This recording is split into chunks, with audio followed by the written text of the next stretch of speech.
జగన్ మద్యపానం అనే ఒకటి ఉంటే ఇక మనకి గుళ్ళోకి వెళ్ళి అరగతే లేదని చెప్పాడు. అందరూ ఆలోచించుకుంటూ నేను గుళ్ళోకి వెళుతూ ఉంటానండి, రాగానే మాత్రం పట్టేస్తానండి అంటే మానే అవసరం కూడా. ఇది మానేసేకే ఎన్ని సంవత్సరాలు నాశనం అయిపోతున్నాయో తెలుసు. దానికోసం ఇంకొన్ని మాటలు జోడించాడు. 18 ఏళ్ల కృష్ణుడికి ఒక మంచి పద్యం విన్నాం, ఒక మంచి ప్రసంగం విన్నామంటే దానికోసం 4 రూపాయలు ఇవ్వగలిగే హృదయం ఉండాలి మనిషికి. నేను అన్నాను కదా, నాకు ఇవ్వకండి, నేను వెళ్ళిపోతుంటే మొత్తం ఇలా అందరికీ వసుదేవుడికి యమునానికి దారి ఇచ్చినట్టుగా నాకు దారి ఇచ్చేస్తే నేను వెళ్ళిపోతాను. నాకు ఇంకేం ఆశ. కార్యకర్తలు నాకు సత్కారం చేస్తారు, ఇంకెవ్వరూ వేదిక మీదకి రాకూడదు, వారు ఒక్కరే సత్కారం చేస్తారు. అంతకు మించి నాకేం అవసరం లేదు. భగవంతుడి దయ వల్ల నాకు సరస్వతి కటాక్షం కాదము, లక్ష్మీ కటాక్షం కూడా ఉంది. నాకేమి లేదు. మీ నుంచి నేను ఒక బిచ్చగాడిలాగా కోరే దక్షిణ ఒక్కటే, ఆచరణ ఆచరణ ఆచరణ అనేది నాకు దక్షిణ. చెప్పినవన్నీ ఆచరించమని నేను చెప్పలేను. మీకు నచ్చచ్చు నచ్చకపోవచ్చు, నచ్చినవైనా ఆచరణలో పెట్టండి. ముందు నా అభిప్రాయంతో విభేదిస్తే అది మీ ఇష్టం, మీ స్వేచ్ఛ మీకుంది, నేనేమీ కాదు. కానీ నచ్చినవి ఉన్నాయి కదా, అవి ఆచరణలో పెట్టండి.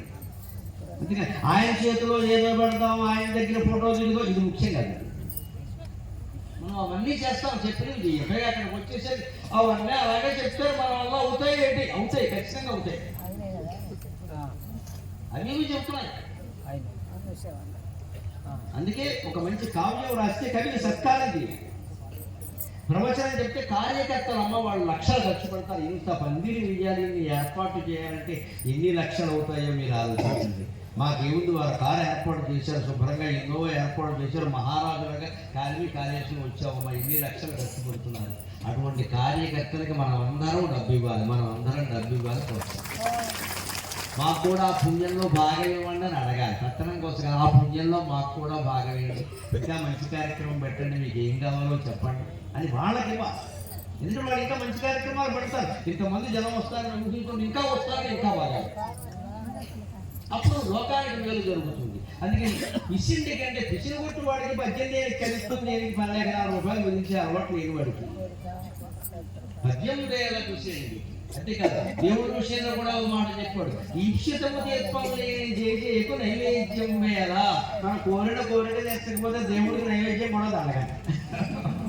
దానికి బొరమే బజ్జు నక్కెరకు రాని చుట్టము నొక్కిన మరమి ఇని వేల్పు మోహరమున తానెక్కిన బాలని గుర్రము కృక్కున విడువంగ వలయుగతరా సుమతి.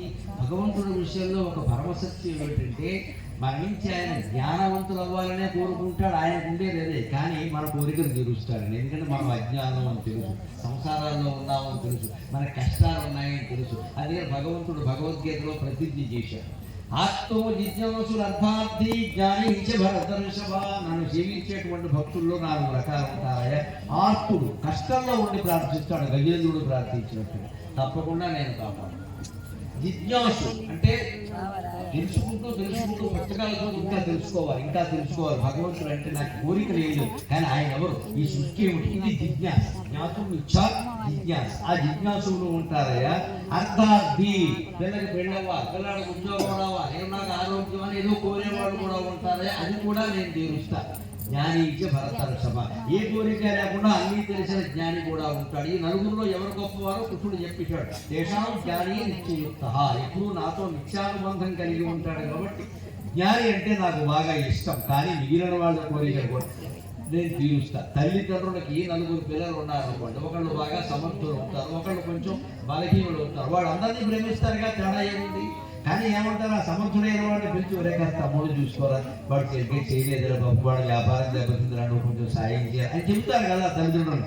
భగవంతుడు కూడా మనకి తల్లిదండ్రులతో సమానమే. కాబట్టి ఆయన ఏం చేస్తాడు, జ్ఞాని అయిన వాడిని, నువ్వు జ్ఞానం పొందగానే సరిపోలేదురా, 10 మందికి ఆ జ్ఞానాన్ని పంచిపెట్టరా, కాస్త కష్టపడి మంచి మాటలు చెప్పరా, అందరూ బాగుపడతా అని కర్తవ్యం. మరి జ్ఞాని అయిన వాడు చెప్పకపోతే ఎవడో చెబుతాడు. అంటే ఆ జ్ఞాని కుటుంబం లేక ఆయన జీవితం ఆయన చూసుకుంటాడు. మనకి ఆయన కోరికలు చూడరు కాబట్టి సంపూర్ణమైన రక్షణ. అందులో రక్షణ అంటే రామచంద్రమూర్తమ్మ. వేరే రక్షాస్తోత్రాలు లేవు మనకి. ఒకే ఒక గొప్ప రక్షాస్తోత్రం రామరక్షాస్తోత్రం. దాన్ని మించింది లేదు. ఎప్పుడు భయం అనిపించినా రామరక్షాస్తోత్రం చదువుకోండి. భయం తొలకపోతే నాది పూచి రామరక్షా స్తోత్రం బుధకౌశిక మహాముని రచించింది. అంత గొప్పది. దాని ప్రభావం ఇంకా తెలియాలంటే మన శ్రీగరి డిపార్ట్మెంట్స్లో అఫీషియల్ ఛానల్లో వినండి. నేను 3 రోజుల పాటు హైదరాబాద్ మియాపూర్లో 31 శ్లోకాలు పూర్తిగా అర్థతాత్పర్యాలతో చెప్పాను రామరక్షా స్తోత్రాన్ని. అది వినండి. దాన్ని ఇంట్లో పెట్టుకుని ఆ పుస్తకం చదువుకోండి హాయిగా. ఎప్పుడు భయం అనిపించినా సరే లేచి చదువుకోండి హాయిగా. రాముడిని మించి రక్షించగలిగిన దేవుడు లేడు. ఎందుకంటే ఆయన రాజు, అక్కడ క్యాస్ట్ కూడా ఉంది. ఆయన రాజు పరిపాలకుడు. రాజు పని ఏమిటి? రక్షించడం. ప్రభుత్వం పని ఏమిటంటే ముందు ప్రజలను రక్షిస్తారు. వాళ్ళకి భయం లేకుండా చేయాలి. దొంగల భయం, దోపిడీల భయం, తీవ్రవాదుల భయం లేకుండా చేయడం ప్రభుత్వానికి ప్రథమ కర్తవ్యం. ఉద్యోగాలు ఇవన్నీ తర్వాత విషయాలు అవన్నీ. ముందు రక్షణ ఉండాలి. రక్షణ లేని సమాజంలో మనం ఉండలేం కదా. అందుకని రామ రక్ష. రాముడు రాజు, పరిపాలకుడు. అందుకే రాముడు దేనికి ప్రసిద్ధి అంటే రక్షణకి ప్రసిద్ధి.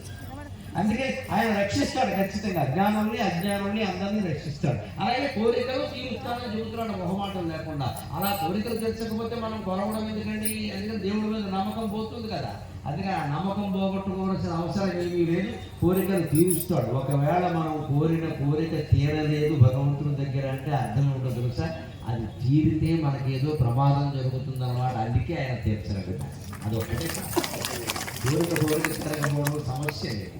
అది తీరితే మనకి ప్రమాదం జరుగుతుంది. మనకు తెలియక కోరుకుంటున్నాం కదా, మనకు తెలియక కోరుకుంటున్నాం.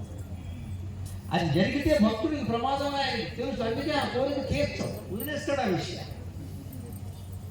లేకపోతే మిగిలిన కోరికలన్నీ తీరుస్తాడు ఖచ్చితంగా. అలాగే ఎంత వేదాంతం తెలిసినా సరే వేదాంత విద్యాభ్యాసక బుద్ధి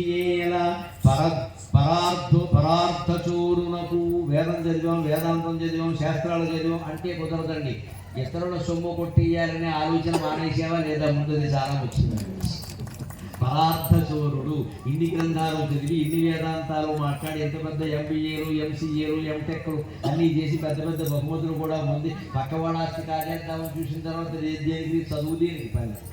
అందుకని జగకవి భక్తమందార శతకం ఏమంటాడు అంటే, ఇన్ని చదువుకున్నావు ఎందుకయ్యా? పరార్థ చోరుడివి. ఇతరుల సొమ్ము దొంగిలిద్దామని ఆలోచిస్తున్నావు. నువ్వు వేదం చదివితే ఎవడికి, వేదాంతం చదివితే ఎవడికి. పరార్థ చోరులకు వేదాంత విద్యాభ్యాసక బుద్ధి మది భావింపంగనెల్లప్పుడు. నిజంగా మనసులో ఆలోచించి చూస్తే ఒక్క మాట లేదంటే ఏమిటది? బాంబు లాంటి మాటలు చెబుతున్నాడు ఇక్కడ.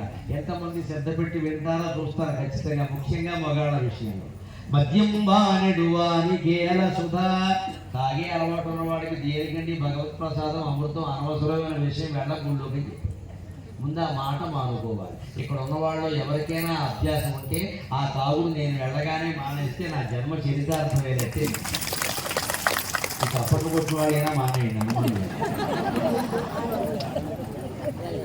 ఇవన్నీ చక్కగా వింటామండి. మళ్ళీ ఏమంటా ఉంటే మద్యపానం దగ్గరికి వచ్చి ప్రభుత్వమే సప్లై చేస్తూ ప్రభుత్వం నేను తాగమని చెప్పలేదు. ఎవరి మీదకి గెంటేయించండి, నేనా ఎవరి మీదకి గెంటేయించండి. ఒక్క మాట చాలా సూట్ అయింది. ఇవాళ పొద్దున నేను భారతంలో చదివాను. ఇవాళ పొద్దున అది మీకు చెబుతా. చాలా సూట్ అయిన మాట. మనిషి ఎంత దుర్మార్గంగా ఆలోచిస్తాడంటే వ్యాసుడు భారతంలో చెబుతాడు అన్నమాట. ఆత్మనో దుశ్చరితాత్ అశ్రుతే ఫలం ఆత్మనో దుశ్చరితాత్. ఆ తాను తప్పుడు పని తనే చేస్తాడు. ఫలితాన్ని అనుభవించవలసి వచ్చేసరికి నసకాలం నవాదేవాః నైన సాగంతు మర్గతి. అశుభం ప్రాప్నుయాన్నరః ఆత్మనో దుశ్చరితాత్ అశుభం ప్రాప్నుయాన్నరః నసకాలం నవాదేవాః నైన సాగంతు మర్గతి. ఆత్మనః దుశ్చరితాత్. తాను తప్పు చేసి ముప్పును కొని తెచ్చుకుంటాడు మనిషి. దుర్వ్యసనాల పాలు.